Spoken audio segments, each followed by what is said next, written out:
Friends, in this video we will talk about section 37 of Income Tax Act and section 57 3 of Income Tax Act. हम इसके बीच में difference देखेंगे और एक case है जो कि सेक्शन 57 को डिफाइन करता है। केस का नेम है CIT वर्सेस राजेंद्र प्रसाद मोदी।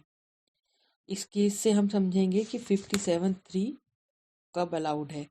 और एक केस और है जो कि हम देखेंगे कि सेक्शन 37 कब यूज़ हो सकता है और कब यूज़ नहीं हो सकता है।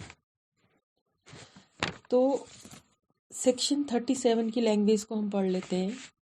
Expenditure not being expenditure of the nature described in section 30 to 36 and not being in the nature of capital expenditure or personal expense of assessee laid out or expended wholly and exclusively for the purpose of business and professional shall be allowed in computing the income chargeable under the head of profit and gains of business and profession।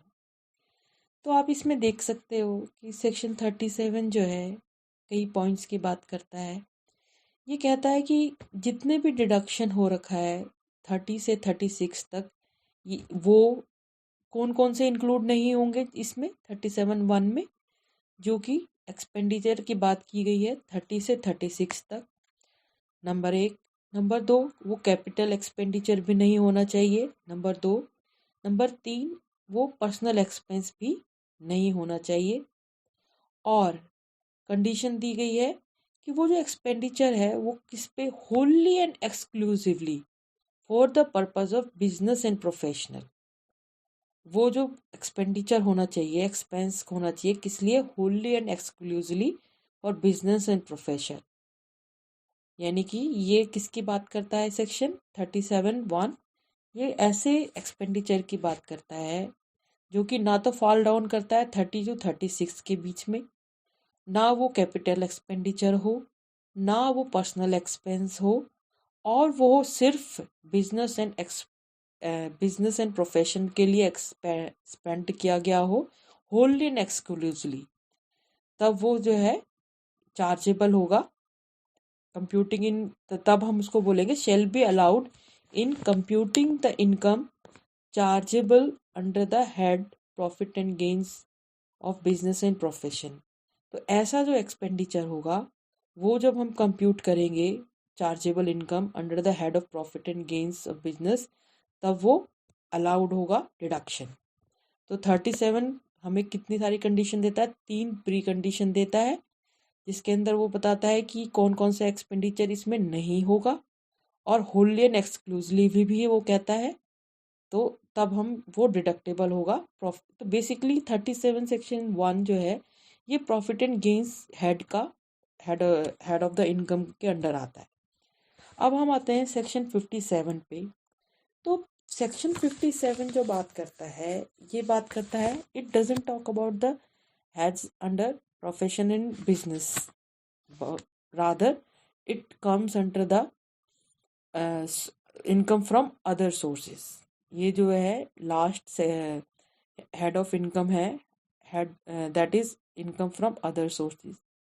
तो income from other sources में जो है deduction की बात होती है। तो income from other sources में हम डिफाइन कर देते हैं कि इसके अंदर आता है income from shares, debentures, stock in trade, इनसे विनिंग लॉटरी, और कंपनसेशन पे जो हमें रिलैक्सेशन मिलता है, और एम्प्लॉयज़ के द्वारा एम्प्लॉय कोई फंड, सुपरएनुएशन फंड या प्रोविडेंट फंड में जो मनी डालता है अपनी तरफ से, एम्प्लॉयर के फंड में जो पैसा डालता है, ये सब किस में आते हैं? इनकम फ्रॉम अदर सोर्सेज में आता है। तो इन जो इनकम फ्रॉम अदर सोर्सेज है, ये जो है ये बाकी जितने भी हेड ऑफ इनकम्स हैं उसके बाद जो कोई इनकम बचती है वो आती है, रेजिडरी है, एक तरह से रेजिडरी है। तो इसमें जो सेक्शन 57 है ये डिडक्शन की बात करता है। तो इसमें डिफरेंट डिडक्शन है। तो पर्टिकुलरली हम अभी जो इम्पोर्टेंट वन है वो हम बात कर लेते हैं। ये है सेक्शन 57(3). ठीक है, इसकी लैंग्वेज को मैं पढ़ देती हूँ। Any expenditure incurred to earn any other income that is subject to the tax under this head can be deducted from that income. कोई भी एक्सपेंडिचर है incurred to earn any other income, कोई भी एक्सपेंडिचर है जो कि किसी भी तरह की other income that is subject to the tax under this head की जितनी भी रिमेनिंग अबव क्लॉसेज हैं 57 से ऊपर जो क्लॉसेज हैं जिसके अंदर इनकम के सोर्सेज बताए गए हैं उनमें डिडक्शन अलाउड है, उनको छोड़ के कोई भी अदर इनकम है तो वो उसके ऊपर जो टैक्स लगेगा उस टैक्स में डिडक्शन अलाउड होगा, अगर कंडीशन इसमें भी है 37 की तरह कि वो एक्सपेंडिचर जो है वो होली एंड एक्सक्लूसिवली किसके लिए हो, to earn number 1 the expense should be incurred wholly and exclusively to earn this income. यानी कि जो एक्सपेंस किया गया है, एक्सपेंडिचर किया गया है वो किस लिए हो, wholly and exclusively to earn this income. यानी ये जो पैसे की बात हो रही है इसमें इनकम की बात हो रही है जो कि हमने पढ़ा है, an expenditure incurred to any other income that is subject to tax under this head can be deducted from that income. यानी कि इस इनकम को अर्न करने के लिए होली एंड एक्सक्लूसिवली उस एक्सपेंडिचर को किया गया हो। It should be capital, it should not be a capital expense, वो कैपिटल एक्सपेंस नहीं होना चाहिए। It should not be considered a personal expenditure, वो पर्सनल एक्सपेंडिचर भी नहीं होना चाहिए। It must be incurred in relevant accounting year, और वो रेलेवेंट अकाउंटिंग ईयर में ही होना चाहिए। तो इसमें भी 37 की तरह प्री कंडीशंस हैं। Wholly and exclusively to earn income है, दैट जिस इनकम के ऊपर हम डिडक्शन मांग रहे हैं उसी इनकम के ऊपर वो एक्सपेंडिचर होना चाहिए। It should B not capital expense नहीं होना चाहिए, पर्सनल एक्सपेंडिचर नहीं होना चाहिए, और वो एक्सपेंडिचर अकाउंटिंग ईयर में ही होना चाहिए। तो अब हमने इंडिविजुअली दोनों की डेफिनेशन को हमने रीड आउट कर लिया और कंडीशंस भी देख लिए हैं। तो अब हम डिफरेंस क्या समझेंगे इससे। डिफरेंस ये है, देखो 37 जो बात करता है वो कौन से हेड की बात करता है, वो बात करता है head under business and gains of profession, profit and gains of business and profession, यानी कि ये किसकी बात करता है, पीजीबीपी की। और सेक्शन 57(3) किसकी बात करता है, इनकम फ्रॉम अदर सोर्सेज, यानी कि both are deductions from different heads of income. 37 PGBP, 57 income from other sources. और एक जो डिफरेंस अपीयर होता है जो कि हालांकि वो डिफरेंस नहीं है, वो हमें पता चलेगा CIT versus Rajendra Prasad Moody के केस में, कि जो डिफरेंस अपीयर हो रहा है वो एक्चुअली डिफरेंस नहीं है। ठीक है, तो मैं उसको भी थोड़ा बताऊंगी इलेबरेट करके। तो हमने बेसिकली देख लिया है कि ये दोनों डिफरेंट सेक्शंस हैं, दोनों के हेड्स ऑफ इनकम डिडक्शन जो है डिफरेंट हेड्स ऑफ इनकम्स में होते हैं। और एक जो हालांकि लैंग्वेज तो सिमिलर शो होती है, दोनों ही कहते हैं कि ये प्रीवियस सेक्शन 30 to 36 में जो इनकम फॉल डाउन नहीं होगी, और 57 बात करता है कि कोई भी रेसिडरी जो कि प्रीवियस 57 से जो अबव सेक्शंस हैं डिडक्शन के ही 57 के 1 2 सेक्शंस हैं, 3 सेक्शंस हैं, उनमें जो डिडक्शन अलाउड है 57(1), 57(2) ये जो सेक्शंस हैं इनमें जो डिडक्शन अलाउड हुआ है, उसके बाद जो रिमेनिंग डिडक्शन है 57(1) में जो डिडक्शन है वो डिडक्शन ऑफ डिविडेंड और इंटरेस्ट ऑन सिक्योरिटीज़ है। 57(2) में जो डिडक्शन है employees contribution to welfare schemes हैं। और सेक्शन 3 जो हम पर्टिकुलरली बात कर रहे हैं, तो ये जो है ये बात करता है, ये भी एक रेसिडरी इनकम की बात कर रहा है जो कि कौन से हेड में फॉल डाउन करता है, head income from other sources. तो दोनों ही सिमिलर अपेयर होते हैं, दोनों ही बात करते हैं wholly and exclusively, but main जो डिफरेंस अपेयर हो जाता है वो तो हेड्स ऑफ इनकम में अपेयर हो रहा है, PGBP 37 and 57 income from other sources. और एक जो डिफरेंस और अपीयर होता है इसके अंदर, ये अपीयर होता है पर वो डिफरेंस है नहीं। चलो हम उसके लिए केस को पढ़ लेते हैं। केस का नेम है CIT versus Rajendra Prasad Moody. तो इस केस में क्या बात होती है, इस केस में होता है कि ये जो राजेंद्र प्रसाद है, ये कुछ मनी बोरो करते हैं। दे एसएससी जो है इसके अंदर, वो कुछ मनी बोरोड करते हैं and invest that money in the shares of a certain company. तो उसके बाद जो है ये उस मनी को उन शेयर्स में लगा देते हैं। तो the the the assessee is hoping that he will get some income from these investment, मगर इस इन्वेस्टमेंट से उसको कुछ भी इनकम नहीं होती। तो अब क्या करता है एसएससी, करता है कि ये जो इनकम इसने बोरो करी है इसका इसको इंटरेस्ट पे करना पड़ता है।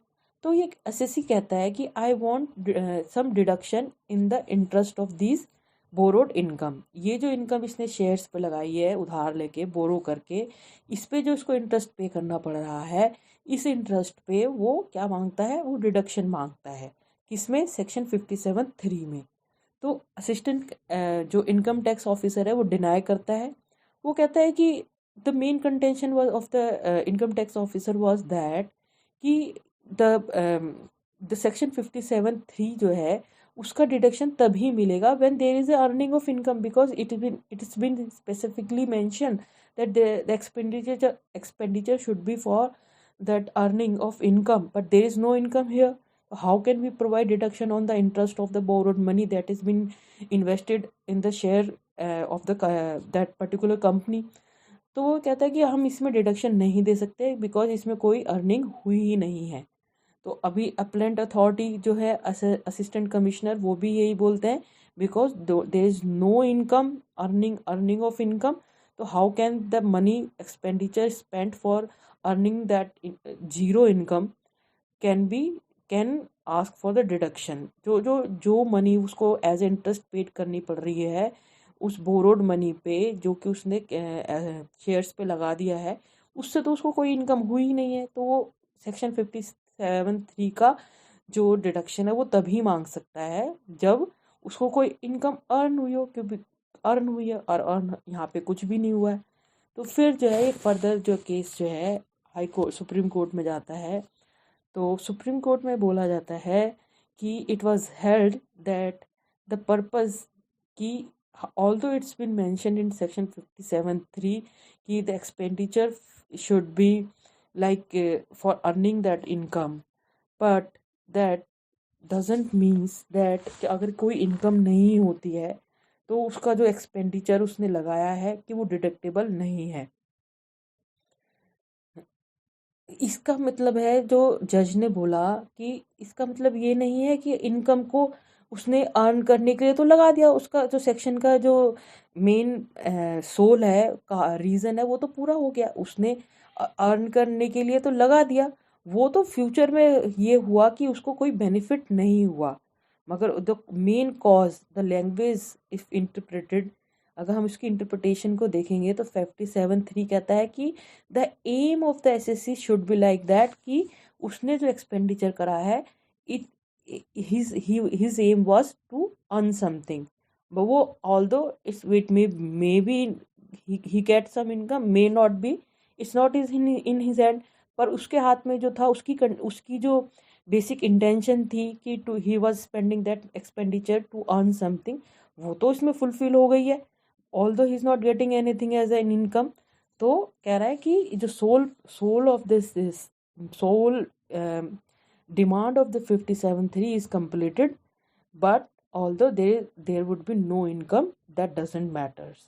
तो सुप्रीम कोर्ट जो है आंसर करता है in favour of the SSC और वो डिडक्शन अलाउ करते हैं 57(3) में। तो इससे हमें पता चलता है कि इनकम हो या ना हो, मेन जो उसकी 57(3) की जो डिमांड है कि एसएससी ने जो इनकम इन्वेस्ट की है उसकी इंटेंशन थी कि उसको वो अर्न करना चाहता है इनकम को। ऑल्दो 37 जो सेक्शन है उसके अंदर जो है वो ये कह रहा है कि होनली and exclusively for the purpose of business and profession, यहाँ पे कोई भी कहीं पे भी मेंशन नहीं करा है कि उसको कुछ बेनिफिट हो या लॉस हो या कुछ वो इनकम अर्न करे, मगर 57(3) में तो क्लियर क्लियर लिखा हुआ है कि उसको इनकम अर्न करनी है। तो ये जो अपीयर हो रहा है difference, although it's not a difference, क्योंकि राजेंद्र प्रसाद मूडी के केस में जो है सुप्रीम कोर्ट ने क्लियर कर दिया है कि ये कोई डिफरेंस नहीं है। नहीं, उसमें तो ये बता दिया कि इनकम हो या ना हो उससे फ़र्क नहीं पड़ता, उसका जो बेसिक नीड है 57(3) की वो पूरी हो गई है। और सेम फर्स्ट अपीयरेंस में तो ये अपीयर होता है कि इसमें तो अर्निंग की डिमांड रखी हुई है, और उसमें तो कहीं भी 37 में तो कहीं पे भी नहीं लिखा हुआ कि बेनिफिट हो, अर्निंग हो।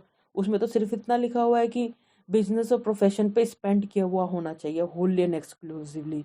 पर मगर 57(3) में लिखा हुआ है wholly and exclusively spend to earn income, and not like 37 में लिखा हुआ है नॉट बस just purpose of business and profession expenditure को लगाया हुआ होना चाहिए। No no requirement of earning benefit loss और एनी काइंड ऑफ इनकम। तो ये डिफरेंस अपीयर होता है, हालांकि ये डिफरेंस नहीं है, क्योंकि राजेंद्र प्रसाद मोदी के केस में उन्होंने कह दिया है कि इनकम अर्न हो या ना हो उससे मैटर नहीं करता, बस वो उस इनकम को अर्न करने के लिए वो पैसा लगाया हुआ होना चाहिए। तो 37 और 57 का यही डिफरेंस मेन निकल के आता है कि 37 पीजीबीपी की बात करता है और 57 इनकम फ्रॉम अदर सोर्सेज की बात करता है, डिडक्शन की बात करता है।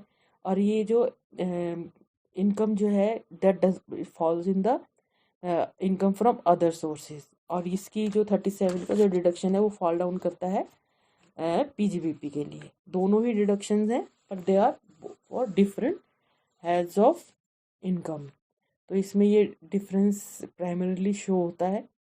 तो हम कह सकते हैं कि 37 although language appears to be same but they are different, and the difference that appears it was not a difference, only difference is the head of incomes. So this is the difference we have talked about today, and the case we talked about today, CIT versus Rajendra Prasad Moody. And in next video we will talk about section like difference between capital expenditure and revenue expenditure and the cases on that. Thank you.